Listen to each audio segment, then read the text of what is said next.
Welcome to Karthika சமையல்.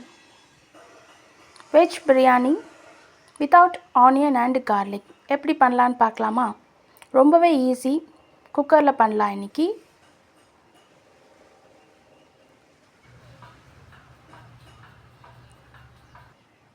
இப்போ தேவையான இன்க்ரீடியன்ஸ்: உருளைக்கிழங்கு, கேரட், இஞ்சி, லெமன், சோயா. ஆனியன் ஆட் பண்ணக்கூடாது. அதுக்கப்புறம் சோயா ஆட் பண்ணியிருக்கோம். சோயா வந்து 100 கிராம் எடுத்துக்கிட்டால் போதும். கேரட் வந்து 1, கொஞ்சம் கொத்தமல்லி, புதினா, 2 தக்காளி, கொஞ்சோண்டு கோஸ் நறுக்கி வச்சுருக்கேன், கொஞ்சம் பன்னீர் க்யூப் பண்ணி வச்சுருக்கேன். இது எல்லாமே வந்து தேவையான இன்க்ரீடியன்ஸ். அதுக்கப்புறம் பட்டை, கிராம்பு, ஏலக்காய், அது வந்து நம்ம பிரியாணிக்கு போட வேண்டியது இன்க்ரீடியன்ஸ். இப்போது கேஸில் குக்கர் வச்சுட்டு கொஞ்சம் ஆயில் போடணும். ஒரு 100 ml ஆயில் போட்டால் போதும்.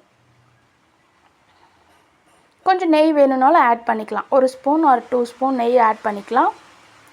இப்போது பட்டை, கிராம்பு, ஏலக்காய், பிரிஞ்சி இலை எல்லாத்தையும் வந்து எண்ணெயில் போட்டு இது பண்ணணும்.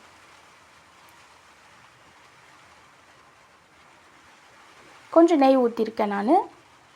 2 ஸ்பூன்ஸ் நெய் ஊற்றணும்.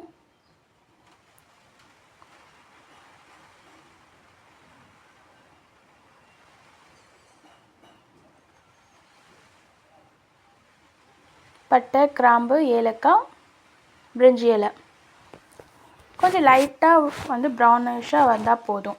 ரொம்ப தீஞ்சிடக்கூடாது.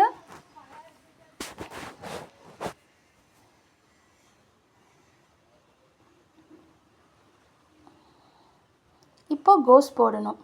கோஸ் வந்து ஒரு 50 கிராம் இருந்தால் போதும். நான் வந்து 50 கிராம் தான் போட்டிருக்கேன் கோஸை.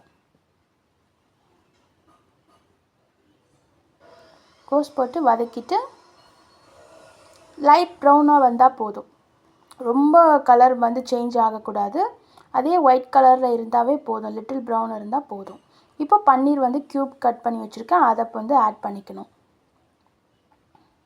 பன்னீர் வந்து கொஞ்சம் போட்டால் போதும். ரொம்ப ஆட் பண்ணால் ஃப்ளேவர் வந்து ரொம்பவே இதுவாகிடும். ஸோ கொஞ்சம் போட்டால் போதும். 50 கிராம் பன்னீர் இருந்தால் போதும். இப்போ புதினா போட்டு வதக்கணும்.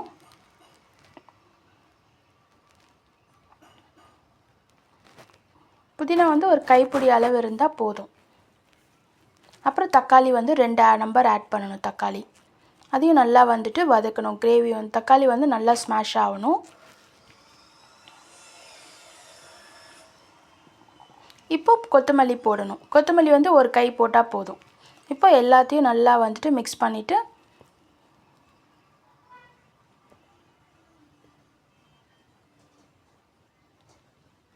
கொஞ்சம் இஞ்சி போடணும். பூண்டு ஆட் பண்ணக்கூடாது. ஒன்லி இஞ்சி மட்டும் ஆட் பண்ணால் போதும். ஆனியன் அண்டு கார்லிக் வந்து இதில் ஆட் பண்ணுறது இல்லை நம்ம. ஸோ இந்த டிஷ் வந்து ரொம்பவே நல்லா இருக்கும். நீங்களும் ட்ரை பண்ணுங்கள், ஓகேவா? கேரட் போடுறோம். இப்போது கேரட் வந்து ஒரு கேரட் வந்துட்டு நல்லா க்யூப் கட் பண்ணிவிட்டு போடணும். அப்புறம் கொஞ்சம் ஒரே ஒரு பொட்டேட்டோ ஆட் பண்ணிவிட்டு போடுறோம். எல்லாமே நல்லா வந்து வதக்கணும். ஒரு 2 to 3 minutes வதக்கினா போதும். ரொம்ப வந்துட்டு இது பண்ணணும்னு அவசியம் இல்லை.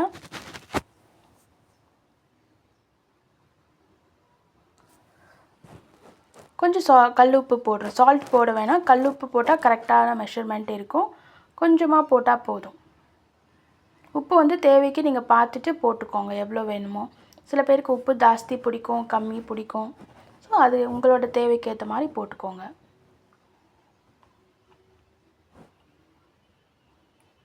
இப்போ சோயா வந்து ஆட் பண்ணுறோம். வேக வச்ச சோயா வந்து இதில் ஆட் பண்ணுறோம்.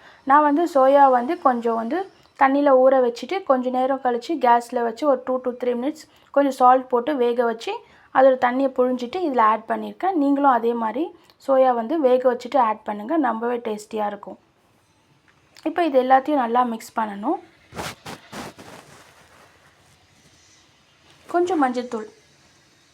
இப்போ மஞ்சள்தூள் போட்டால் வந்து எல்லோ கலராக வந்து பிரியாணி வந்து மாறும்.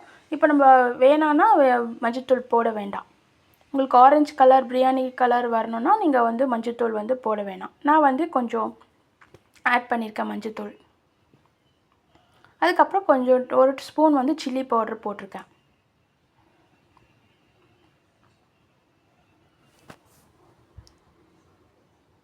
ஒரு ஸ்பூன் வந்து சில்லி பவுடர், இது வந்து வெறும் மிளகாத்தூள் சொல்லுவாங்க, அது வந்து நீங்கள் ஆட் பண்ணிக்கோங்க, குழம்பு மிளகாத்தூள் கிடையாது. சில்லி பவுடர் வந்து ஒரு ஸ்பூன் கொஞ்சம் ஆட் பண்ணியிருக்கேன் நான். இப்போ இதையும் நல்லா மிக்ஸ் பண்ணணும். மிக்ஸ் பண்ணிவிட்டு 2 பச்சை மிளகாய் ஆட் பண்ணிக்கலாம் இந்த ஸ்டேஜில். இப்போ இது எல்லாத்தையும் நல்லா மிக்ஸ் பண்ணணும். அடி பிடிக்காமல் வந்து நல்லா வதக்கணும். அப்படி கொஞ்சம் இதுவாக இருந்துச்சுன்னா கொஞ்சம் எண்ணெய் போட்டுக்கலாம். அடி பிடிக்கிற மாதிரி இருந்துச்சுன்னா ஒரு ஸ்பூன் எண்ணெய் ஊற்றிக்கோங்க, அப்போ அடி பிடிக்காது. இப்போ வந்து 100 கிராம் தயிர் வந்து ஆட் பண்ணணும். தயிர் ஆட் பண்ணால் ரொம்பவே வந்து சாஃப்டாக இருக்கும் பிரியாணி, ரொம்பவே வந்து சீக்கிரம் வெந்துடும். சாதம் வந்து நமக்கு உடையாமல் வரும் தயிர் ஆட் பண்ணால். இப்போ இதையும் நல்லா மிக்ஸ் பண்ணிவிட்டு ஒரு கிரேவி கன்சிஸ்டன்சிக்கு வந்துடும் இது.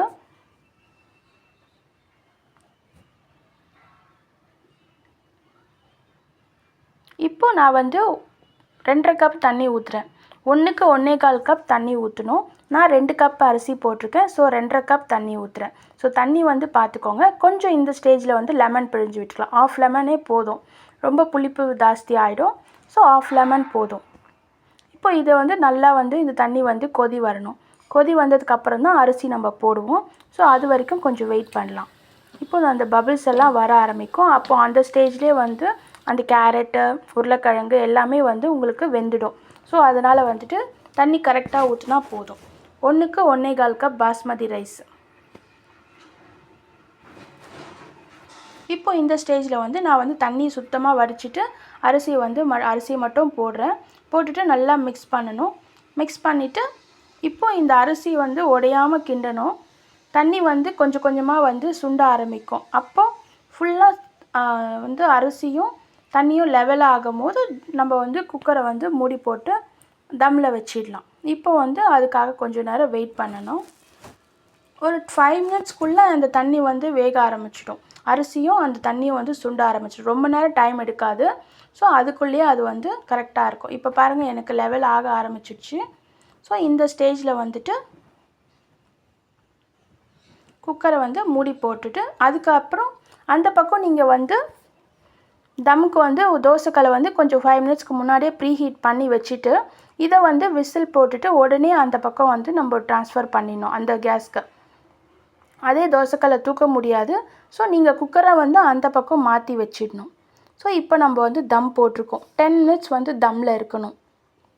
ஃபஸ்ட்டு 5 மினிட்ஸ் வந்து ஹையில் ஃப்ளேமில் வைங்க. அப்புறம் செகண்டு 5 மினிட்ஸ் வந்து ஸ்லோ ஃப்ளேமில் வச்சுட்டு கரெக்டாக இருக்கும். அதுக்கப்புறம் ஆஃப் பண்ணிவிட்டு 20 மினிட்ஸ் கழித்து ஓப்பன் பண்ணால் வெஜ் பிரியாணி ரொம்பவே சூப்பராக வந்திருக்கு.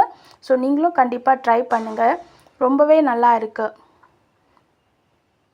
ஸோ இது மாதிரி சாதம் வந்து ஒன்றோடு ஒன்று உடையாமல் வந்திருக்கணும். இதுதான் கன்சிஸ்டன்சி. இந்த ஸ்டேஜில் உங்களுக்கு நெய் வேணும்னா ஆட் பண்ணிக்கலாம். நான் வந்து ஃபஸ்ட்டே போட்டதுனால ஆட் பண்ணல. வீடியோ பிடிச்சிருக்கோம், லைக் பண்ணுங்கள், ஷேர் பண்ணுங்கள். தேங்க்யூ.